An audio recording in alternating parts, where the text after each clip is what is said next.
अस्सलामुअलैकुम दोस्तों। आज सबसे पहले बात करेंगे अब्बास अरागची की, क्योंकि अब्बास अरागची जो हैं वो पाकिस्तान के विजिट पे आए थे 24 अप्रैल को। फिर वो आसिम मुनीर के साथ मुलाकात करते हैं, यहाँ पर शहबाज शरीफ के साथ वजीर आजम जो हैं पाकिस्तान के। फिर यहाँ से वो गए ओमान के पास। ओमान के डेलीगेशन के साथ उनकी मुलाकात फिक्स थी। वहां पर उन्होंने उनको एतमाद में लिया जो अमेरिका के साथ उनकी वार चल रही है, क्योंकि ओमान में पहले भी ईरान की जो है नेगोशिएशन हो चुकी है अमेरिका के साथ। वो टॉक्स तो फेल हो चुकी थी, उसके बाद ये जंग स्टार्ट हो गई थी। तो ईरान दोबारा ये कोशिश कर रहा है कि जो उनके कंट्रीज हैं, नाइबर कंट्रीज हैं, उनके साथ उनका रिलेशन अच्छा हो। क्योंकि आप देखें इराक दूसरी तरफ है ईरान के साथ, तो इराक के साथ ईरान के जो रिलेशन हैं वो बेहतरीन है। क्योंकि पूरी वार सिनारियो में आप देखें, अरब कंट्रीज ने हालांकि हेल्प की है अमेरिका की, पर इराक ने कभी भी हेल्प नहीं की। क्योंकि इराक में बेसिस तो मौजूद थे अमेरिका के, पर इराक की जो गवर्नमेंट है वो प्रो ईरान है, वो प्रो ईरान है, इसलिए वो मदद नहीं कर रहे इस यूएसए की। तो अब्बास अरागची ओमान गए, वहां पर उनको उनको कन्विंस किया, उनको एतमाद में लिया स्टेट ऑफ हॉर्मुज के हवाले से। और दूसरी कंडीशन जो यूएसए के साथ उनकी टैक्स हो रही हैं, तो उनके हवाले से भी उनको एतमाद में लेना बहुत जरूरी था।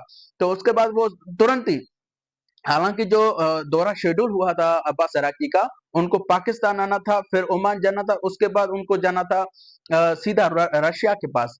तो वो रशिया नहीं गए, वो सीधा वर सिर्फ पाकिस्तान में आ गए। फिर पाकिस्तान के फील्ड मार्शल के साथ उनकी मुलाकात हुई, कुछ डेलीगेशन आया ईरान का, उनकी मुलाकात हुई पाकिस्तान के डेलीगेशन के साथ। जो मैसेजेस थे ईरान के वो डिलीवर किए गए पाकिस्तान के थ्रू अमेरिका को, क्योंकि पाकिस्तान जो है वो मिडिल मैन की तरह काम कर रहा है ईरान और अमेरिका के बीच में। पाकिस्तान ने वो मैसेजेस जो हैं वो डिलीवर किए हैं यूएसए को। हालांकि पाकिस्तान जो है वो लीड भी कर रहा है इस नेगोशिएशन को, क्योंकि जो नेगोशिएशन स्टार्ट हुई थी वो पाकिस्तान ने स्टार्ट करवाई थी। तो पाकिस्तान इस वक्त लीडिंग भी कर रहा है और मिडिल मैन की तरह ईरान की हेल्प भी कर रहा है।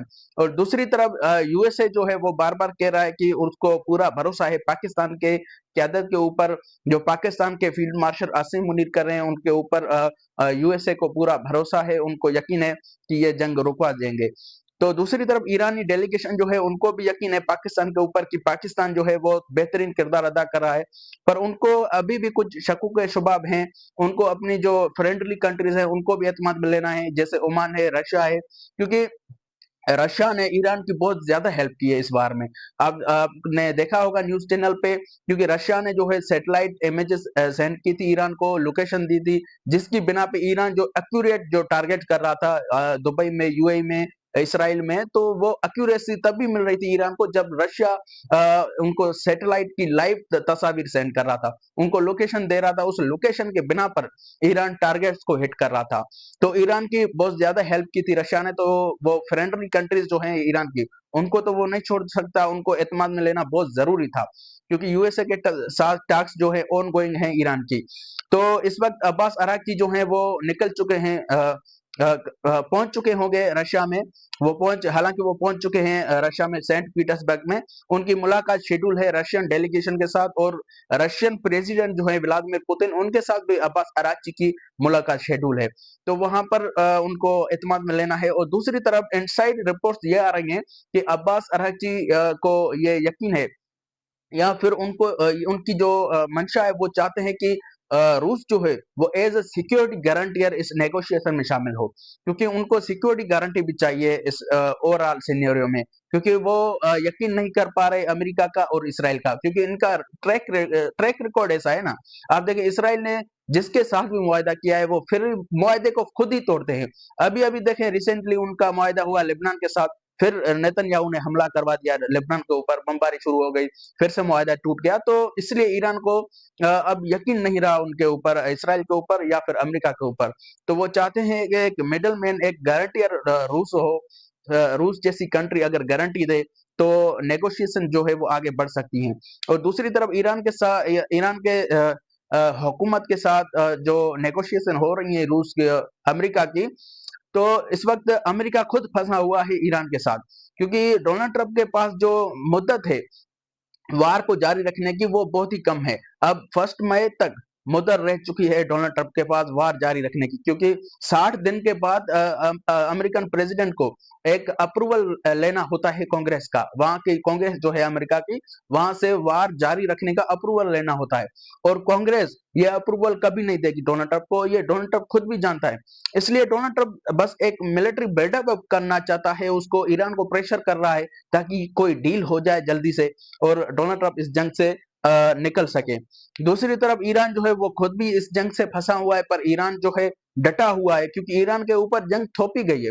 ईरान ने जंग स्टार्ट नहीं की, ईरान के ऊपर जंग उन्होंने स्टार्ट की। पहले तो इसराइल ने हमला किया, उसके बाद अमेरिका ने हमला किया, ईरान ने तो ये जंग स्टार्ट की ही नहीं थी। तो ईरान की तो इसमें कोई गलती भी नहीं है, ईरान को कोई हालांकि नैरेटिव आज देखें आप पूरी दुनिया में, तो ईरान जीता हुआ नजर आ रहा है। और दूसरी तरफ ईरान की जो मिलिट्री एस्टेब्लिशमेंट है जैसे आईआरजीसी, वो उनको देखें आप पूरी कॉन्फिडेंस में हैं, वो पूरे कॉन्फिडेंस के साथ लड़ने के लिए तैयार हैं। अब भी ऐसे बयान दे रहे हैं, देखें आप पूरा ईरान तबाह बर्बाद हो चुका है। आप देखें उनकी न्यूक्लियर फैसिलिटीज के ऊपर हमले किए गए अमेरिका की तरफ, बंकर बस्टर बम बरसाए गए ईरान के ऊपर, फिर भी उनका कॉन्फिडेंस देखें आप, इस लेवल पे अमेरिका को टफ टाइम दे रहे हैं।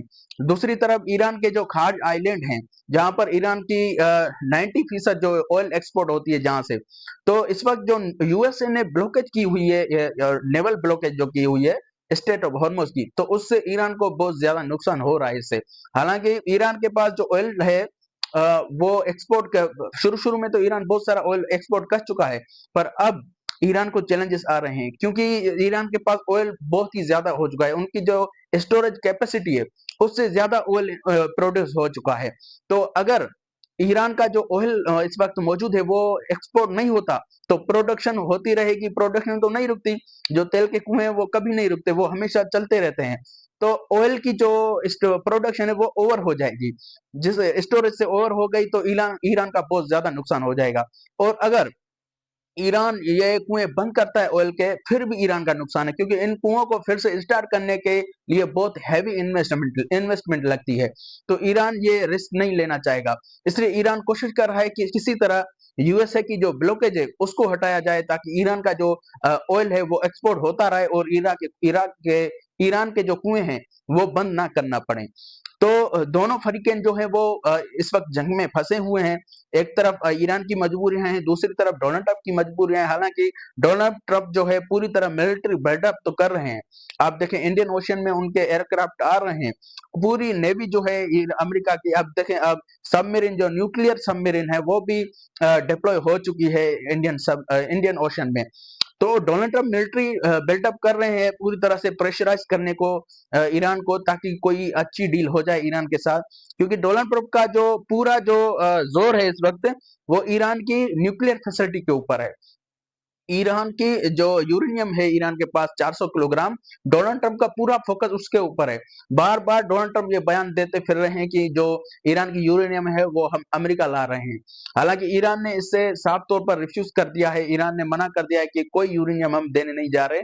और अंदर अंदर की बातें ऐसी आ रही हैं जैसे कि पाकिस्तान को एज अ गारंटियर रखा जाए यूरेनियम के ऊपर, जो ईरान के यूरेनियम है उसके ऊपर 3 से 4 मुल्क जैसे ओमान हो गया, पाकिस्तान या फिर रशिया या फिर सऊदी अरेबिया, तो इनको as a watchman, as a watch country रखा जा सकता है यूरेनियम के ऊपर। वो नजर रखेंगे ईरान के यूरेनियम के ऊपर, तो उसका गलत इस्तेमाल नहीं होगा, उसके एटम बम नहीं बनेगा, कोई और वेपन नहीं बनेगा, उसको वेपनाइज नहीं किया जाएगा। तो ये ऑप्शन मौजूद है अभी भी। ईरान की जो डेलीगेशन अभी पाकिस्तान में आई थी अब्बास अराची के साथ, तो वहां पर ये चीजें डिस्कस हुई हैं, पर देखना यह है कि आगे चीजें क्या होती हैं। अब देखना यह है ये वार कहां तक पहुंचती है, हम आपको अपडेट देते जाएंगे। इस चैनल को सब्सक्राइब